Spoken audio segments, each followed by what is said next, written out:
বিসমিল্লাহির রহমানির রহিম। আসসালামু আলাইকুম। আশা করি আপনারা সবাই ভালো রয়েছেন। তো ভিউয়ার্স, আপনারা জানেন যে আমি আসলে দীর্ঘদিন ধরে আপনাদেরকে ভিডিও দিয়ে আসতেছিলাম যে আপনাদের যে কাঙ্ক্ষিত ভাতার টাকাটা রয়েছে এটা কিন্তু আপনারা আসলে আপনাদের যে কুরবানির ঈদ রয়েছে, তো এই কুরবানির ঈদের আগেই আপনারা আপনাদের কাঙ্ক্ষিত ভাতার টাকা পেয়ে যাবেন। তো ভিউয়ার্স, এটা নিয়ে আসলে আপনাদের মাঝে একটা দ্বন্দ্ব লেগে যায় যে আপনারা আসলে বলেন আমি নাকি ভুলভাল তথ্য দিই, আমার কথা নাকি রাইট হয় না। তো ভিউয়ার্স, আপনারা দেখছেন যে আমি আসলে ভিডিও তৈরি করেছি আজকে থেকে 2-1 দিন আগে। আমি আপনাদেরকে বলেছি যে আসলে 20 তারিখের পরেই কিন্তু টাকাগুলো মিলবে, 21 তারিখের পরে আপনারা টাকা পাবেন।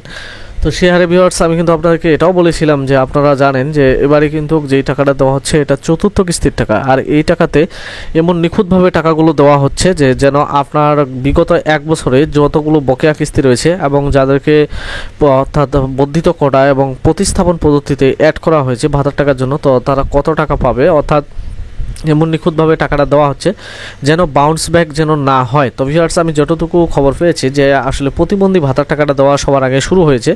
তো আশা করি যে প্রতিবন্ধী হোক বা বয়স্ক ভাতা হোক বা বিধবা ভাতা হোক, এই টাকাগুলো আপনারা সবার আগে পেয়ে যাবেন। আর এই টাকাগুলোর পরেই কিন্তু গর্ভবতী ভাতার টাকা দিবে এবং তারপরে আশা করি যে উপবৃত্তিটা, যেহেতু এটা লাস্ট এন্ট্রির সময় 25 তারিখ কি 28 তারিখ পর্যন্ত রয়েছে, তো যেহেতু 25 তারিখ বা 28 তারিখ পর্যন্ত রয়েছে, তো এই তারিখের পরে হয়তোবা আপনাদের উপবৃত্তির টাকা 2 থেকে 1 দিনের মধ্যে দিয়ে দিবে। তবে ভিউয়ার্স, এবার কিন্তু আমি আপনাদেরকে বলেছিলাম যে ভাতার টাকাটা এবার খুব নিখুঁতভাবে দেওয়া হচ্ছে যেন আপনাদের যে টাকাটা রয়েছে এটা যেন বাউন্স ব্যাক যেন না হয়। তো আপনি এখন আমার ভিডিওটা দেখতেছেন, অবশ্যই আপনি আমার চ্যানেলটা সাবস্ক্রাইব করবেন।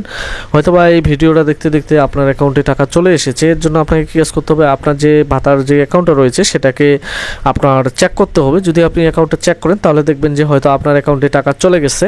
আর যদি অ্যাকাউন্টে টাকা না যায় তাহলে আপনি কি কাজ করবেন, হতাশা হওয়ার কোনো কিছু নেই, টাকা এবার সবাই পাবেন, ইনশাআল্লাহ সবাই পাবেন। যদি একান্তই টাকা না পান সেটা বিষয়ে পরবর্তীতে বলবো, কিন্তু তার আগে আমি আপনাদেরকে বলি যে আপনাদের যে ভাতার টাকাটা বৃদ্ধি করা হয়েছে এটা আমি কিছুদিন আগে বলার পরে আপনারা দেখছিলেন যে একটা বড় গ্রুপের মনে করেন যে একজন অ্যাডমিন সে কিন্তু হলাভাবে বলতেছিল যে এটা নাকি রাইট না রং। তো এখন আপনারা দেখছেন যে আমার সেই কথাটাই কিন্তু এখন ট্রেন্ডিং হয়ে যাচ্ছে ইউটিউবে যে আসলে ভাতার টাকা বাড়তেছে এবং এটা আপনাদেরকে সবাই বলতেছে। তো ভিউয়ার্স, আমি আসলে আপনাদেরকে বলবো যে আপনারা জানবেন যে এই সমাজসেবা অধিদপ্তরের বা সমাজসেবা কার্যালয়ের বা সমাজ কল্যাণ মন্ত্রণালয়ের যে বিষয়গুলো রয়েছে এগুলো আমি অনেক আগে থেকে জানতে পারি এবং আপনাদেরকে যখন জানাই তখন আপনারা আমার একটা পরিচয় খুঁজেন, আমি আসলে কি কোনো সমাজসেবা অফিসার কি চান। ভিউয়ার্স, আমি আপনাদেরকে বলি যে বাংলাদেশের যারা অফিসার রয়েছে তাদের থেকে একজন রিপোর্টার বা সাংবাদিক উনি কিন্তু অনেক বেশি জানে সেই মন্ত্রণালয়গুলো সম্পর্কে। আর আমি একজন যেহেতু মনে করেন যে ইউটিউবার এবং সেই সাথে হচ্ছে একজন রিপোর্টার, তো সেই হিসেবে আমি এই বিষয়গুলো নিয়ে সবচেয়ে বেশি খবর রাখি।